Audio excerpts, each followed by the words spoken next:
دو اونٹوں پر 3 افراد کا یہ قافلہ مدینہ سے مکہ کی طرف روانہ ہوا تو جہاں اہل مدینہ افسردہ تھے، وہیں ننھے محمد صلی اللہ علیہ وآلہ وسلم کی جدائی پر خاک یثرب بھی آنسو بہا رہی تھی۔ پیارے محمد صلی اللہ علیہ وآلہ وسلم کی سواری جب تک آنکھوں سے اوجھل نہ ہوئی، اس وقت تک اہل مدینہ کھڑے دیکھتے رہے، اور ننھے محمد صلی اللہ علیہ وآلہ وسلم نے کئی بار مدینہ پر محبت بھری الوداعی نظر ڈالی۔ بظاہر یہ سفر مدینہ سے مکہ کی طرف تھا۔ ننھے محمد صلی اللہ علیہ وآلہ وسلم والوں کے پیار کے بعد دہلیان کی ناز برادریوں کی طرف جا رہے تھے، لیکن دونوں شہروں کے درمیان ایک منزل ابوا میں قیامت صغریٰ کا ایک منظر محمد صلی اللہ علیہ وآلہ وسلم کے لیے منتظر تھا۔ وہاں پہنچے اور ذرا ٹھہرے کہ سستا لیں، معلوم نہ تھا کہ ایک مسافر یہاں ابدی نیند سو جائے گا۔ حضرت آمنہ کی طبیعت اچانک خراب ہوئی، یہ ان کا آخری وقت تھا۔ حالت سفر میں حضرت ام ایمن رضی اللہ تعالی عنہ اور نوعمر حضرت محمد صلی اللہ علیہ وآلہ وسلم کھلے آسمان کے نیچے یہ کیا دیکھ رہے تھے؟ حضرت محمد صلی اللہ علیہ وآلہ وسلم کی دلی کیفیت کیا تھی؟ کسی کے ساتھ خدا نہ کرے یہ سب کچھ ہو تو شاید کچھ اندازہ ہو۔ جو بچہ ابھی اپنے محروم باپ کی قبر دیکھ کر آ رہا تھا، اب اس کے سامنے ماں کی قبر بھی بنائی جا رہی تھی۔ انہیں کیا معلوم تھا کہ وہ وطن سے پہلے ارمانوں کے مدفن سے گزریں گے۔ سما غالباً اسی بستی سے تھی، وہ آنکھوں دیکھا حال یوں کہتی ہیں یہ حضرت آمنہ کے آخری لمحات تھے۔ حضرت محمد صلی اللہ علیہ وآلہ وسلم اس دن 5-6 سالہ انتہائی چاق و چوبند لڑکے تھے۔ وہ حیران پریشان اپنی والدہ کے چہرے پر نظریں جمائے ہوئے تھے۔ ادھر ان کی والدہ بھی اپنے لخت جگر کو مخاطب کر کے کچھ کلمات کہہ رہی تھیں۔ میں نے سنا کہ وہ اس قسم کے الوداعی کلمات اپنے منہ سے ادا کر رہی ہیں، جیسے غیبی اشارات، سچے خوابوں، دادا عبدالمطلب کے ذریعے گھر میں آنے والی آسمانی بشارتوں، اور خود اپنی آنکھوں دیکھیں انوارات برکات۔ حضور صلی اللہ علیہ وآلہ وسلم کی وجہ سے یہ سب سمجھ چکی تھی کہ ان کا بیٹا وقت کا نبی ہے، اور وہ ایک نبی علیہ السلام کی والدہ ہیں۔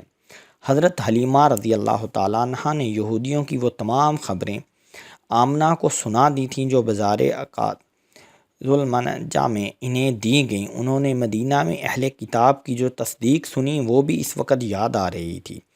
کچھ اشعار جو اس وقت ان کی زبان پر جاری ہوئے، ان کا مفہوم یہ ہے: اے لڑکے، اللہ تجھے برکت دے، اپنی حفاظت و ایمان میں رکھے۔ اے حرم محترم جیسے محفوظ شہر کے بیٹے، اے فرزند ملاحظہ۔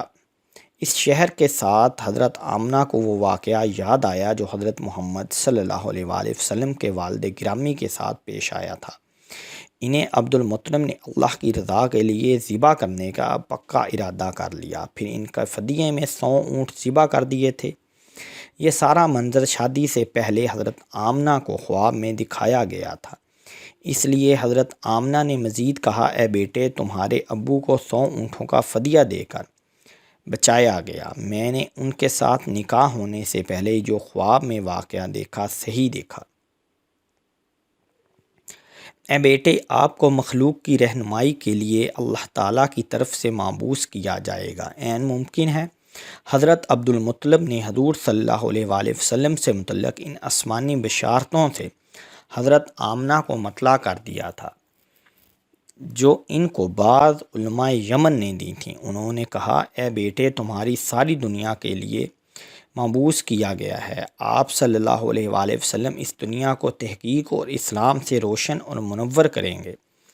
آپ صلی اللہ علیہ وآلہ وسلم کے نیک والد کا دین وہی ہوگا جو حضرت ابراہیم علیہ السلام کا دین ہے۔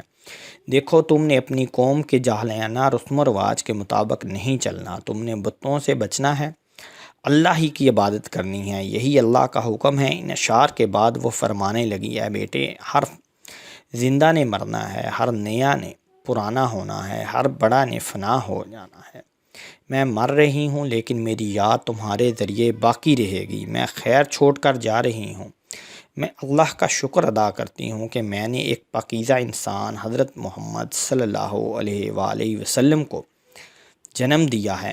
رسول صلی اللہ علیہ وآلہ وسلم کی وفات پر جنات کا اظہار غم حضرت سما کہتی ہیں کہ اس کے بعد ہم نے جنوں کا نوحہ سنا، آواز آ رہی تھی اور کہنے والے نظر نہیں آ رہے تھے۔ ہم نے ان اشعار کو یاد کر لیا جو ان سے سنے تھے۔ وہ جو کچھ اشعار میں کہہ رہے تھے: اے آمنہ، اے نیک خوبصورت پاک دامن اور مبارک و بلند مرتبہ خاتون، اے محروم عبداللہ کی اہلیہ اور اس کی شریک حیات، اے اللہ کے نبی حضرت محمد صلی اللہ علیہ وآلہ وسلم کی ماں، اے سکینہ رحمت الہی کی مستحق ماں، اے اس شخص کی والدہ جو مدینہ کے منبر کا وارث ہے، یہ بستی مدینہ منورہ مطہر مبارک شہر ہی ان کے جسد اطہر کو محفوظ رکھے گا۔ حضرت محمد صلی اللہ علیہ وآلہ وسلم آپ کے بیٹے ایسے قیمتی ہیں کہ اگر ان کا فدیہ دیا جاتا تو ان کے والد عبداللہ کے 100 اونٹ فدیہ سے کہیں زیادہ ہو جاتا۔ اے آمنہ، ہر قومی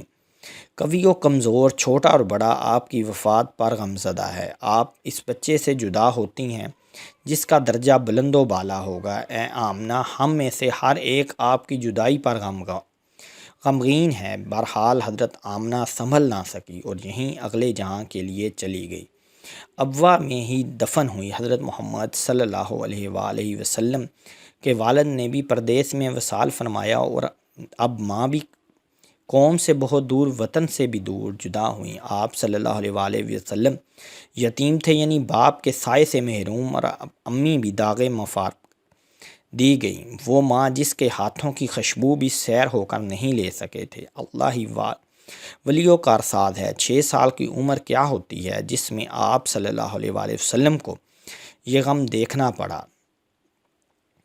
رسول اللہ صلی اللہ علیہ وآلہ وسلم جہاں حضور صلی اللہ علیہ وآلہ وسلم کی والدہ کی قبر ہے، یہ جگہ ابوا مدینہ سے مکہ کی شاہراہ پر حجفہ سے 23 میل دور ہے۔ ابوا سے 28 کلومیٹر مغرب میں ہے۔ آج کل اسے خربیہ بھی کہا جاتا ہے۔ ابوا میں داخل ہوتے ہوئے ہی دائیں ہاتھ پر چھوٹی سی پہاڑی پر سیدنا آمنہ ام رسول صلی اللہ علیہ وآلہ وسلم کی قبر ہے، جو دور ہی سے نظر آ جاتی ہے کیونکہ اس کے چاروں طرف پتھر رکھے ہوئے ہیں۔ ابوا کا علاقہ 12 کلومیٹر لمبا اور 3 کلومیٹر چوڑا ہے۔ شمال کی جانب سے اسے پہاڑ نے گھیر رکھا ہے۔ اللہ تعالی ہمیں آمنہ کے در یتیم نبی کریم صلی اللہ علیہ وآلہ وسلم کی مبارک حیات پاک کے صدقے ہمیں اچھے اعمال کرنے کی توفیق عطا فرمائے اور آپ کے والدین سے خالصتاً محبت نصیب فرمائے۔